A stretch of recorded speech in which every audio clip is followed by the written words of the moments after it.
Good evening, everyone. This is the day 14 of MERN series. I'm Navin Kumar, and today we'll basically we'll check out that uh, the authorization, which is part three of. This is the end of the authorization. Because we are we were all trying to build the authorization since 3 days, and still we were figuring out things which. That we were also able to see one-to-many relationships, and as well as we understood the problem of why do we need authorization. At the same time, we were also see that why it's very necessary. So before going to the authorization, uh, I'll basically discuss the today's agenda. So let me just share my screen, and I'll open my VS Code. So yeah, you can see that this is my routers. I'll basically implement uh, let me just open the readme file.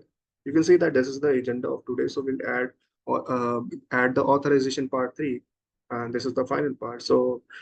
And only authorized person can access their books only when they are going to perform the CRUD. I mean, not just CRUD, because in the backend we were actually performing the CRUD, but from the front end they were trying to get the access. So we'll look in the future. So let's jump on this and let me comment this. So I'll explain the one by one. So yeah, till this point you can see that we learned about this, how we can basically create the routes, update, create, and delete, and basically we are able to successfully create the uh, routers, and also we were able to perform the uh, CRUD successfully on on our API. So I'll explain one thing, because I've implemented, I figured out how we can basically how only a one user can get the access of their books in the database, because there might be possibility that there might be 1,000 books of different users and multiple users. They can maybe because just like yesterday we were able to see that there is a person Yukta who created her books 5 times, because she was trying to build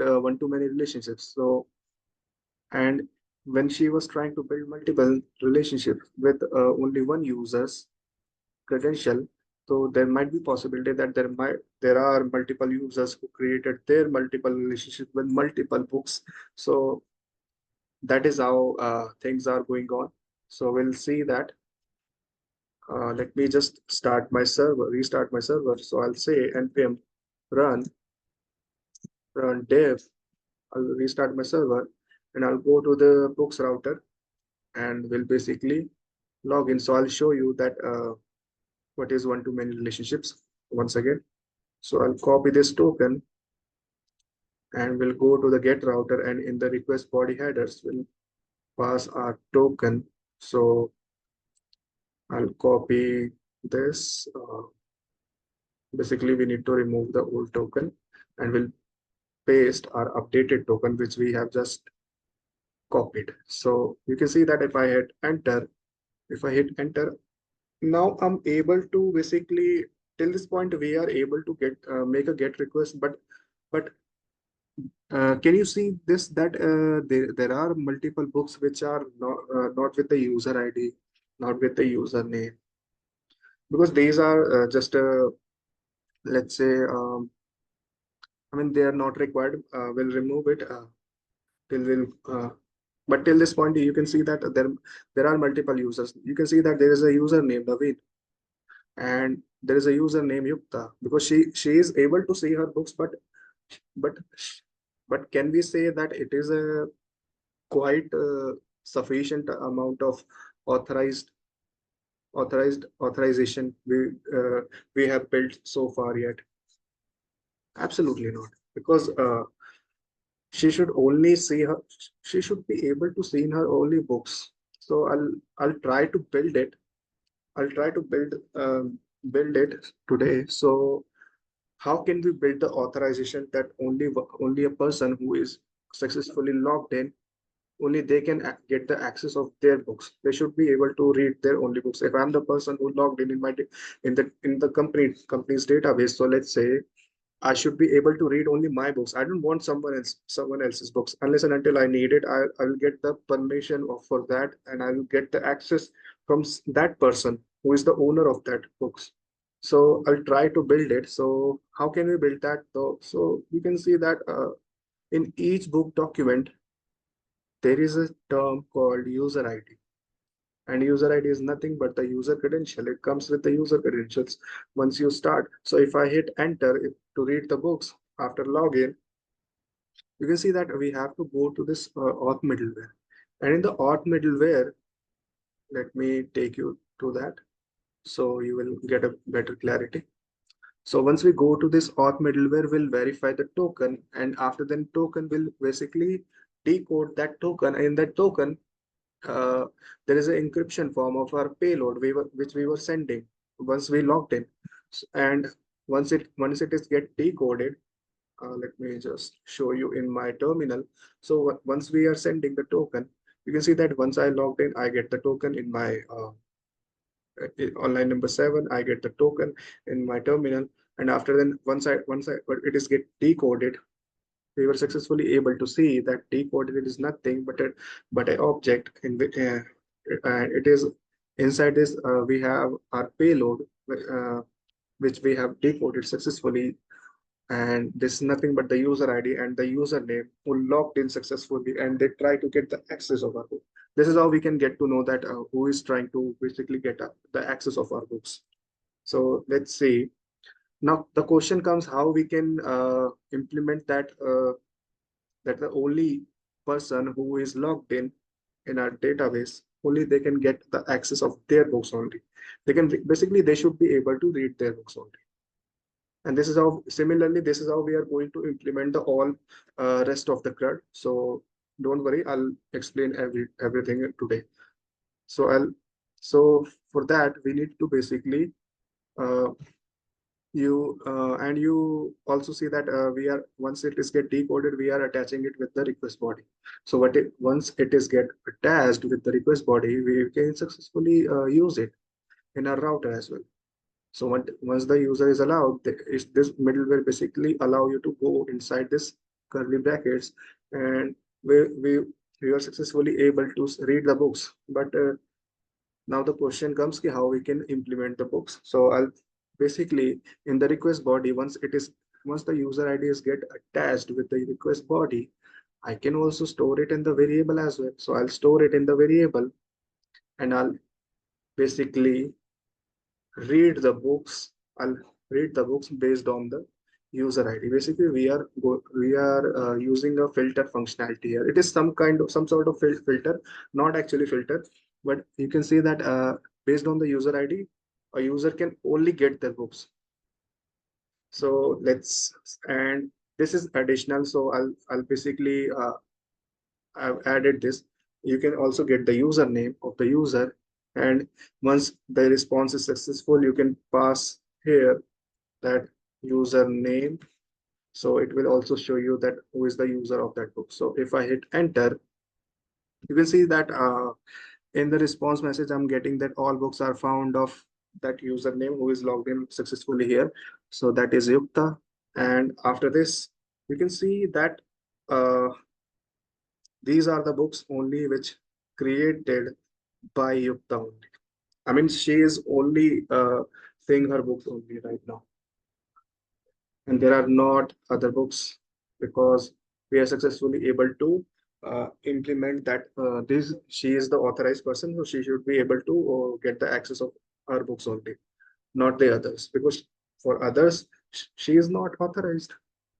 That is how we can say that I'm able to build the authorization here. So this is the one route. This for one route, and let's see for the create as well. So for create, I think we have already implemented that, because once the user is logged in and they basically add their token, they create the book successfully with their request ID and the username. And we'll also see that who can create the books in the future, which is a separate topic, that is a role-based access. and that is a different topic. That is a totally separate. So we'll see that in the future. So for create route, till this point, you don't need to implement anything because this is what it is. You don't need to implement any extra thing. So, but for the patch and delete, there is a similarity because we know that when we are making a patch request, we need to add the ID of that particular book or whatever the product is in your database stored, and you need to basically specify that ID, and after then the request body, which basically what you want to update in the request body. So that is why, I mean, those are things which will stay similar, but a little bit of quite different changes that will come up here. So I'll say I'll add the user ID here on line number 37, and I'll also add the username. So don't worry about this username. This is just for the response message. So I'll add this and let me just comment this. Okay, so you don't get confused. This is the user ID which we are getting from the use request body user ID. And after this, I'll say I'll once we when we use the find initially we were you have seen that I have been using a term called find by ID. After this book model dot, I was using the find by ID and update. But for that, but that term is only that function is basically only call the uh, only filter out those products with their respected ID or their corresponded ID. But here I was trying to implement this a new term, a new function basically that is nothing but the find one and update. That means that we are finding looking for we are going to looking for uh, the book, which is a particular book, and with the respected ID, which I've already added here. I've stored this ID from the request params, but in this manner. Because and why I've stored it in this manner, you can see that once we create the books, the ID gets stored in this ID, basically ID field gets stored in the database in this manner. So I'll have to keep this in this manner, and I'll store in this manner the ID. And after this, we will have to add user ID. That who is the user who wants to update the book of someone else.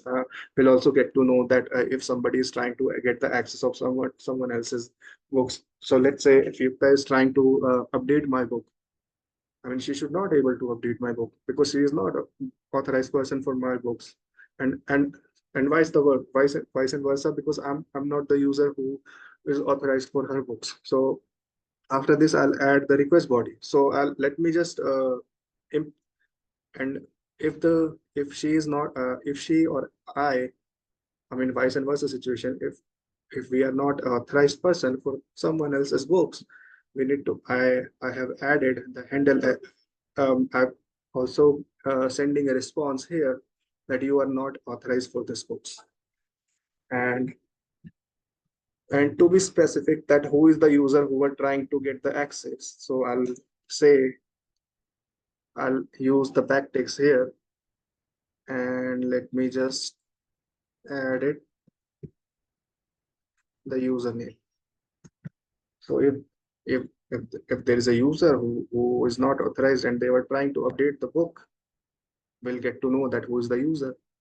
And if the user is successful, authorized, they can update their book. So let me just let's go to the, let's say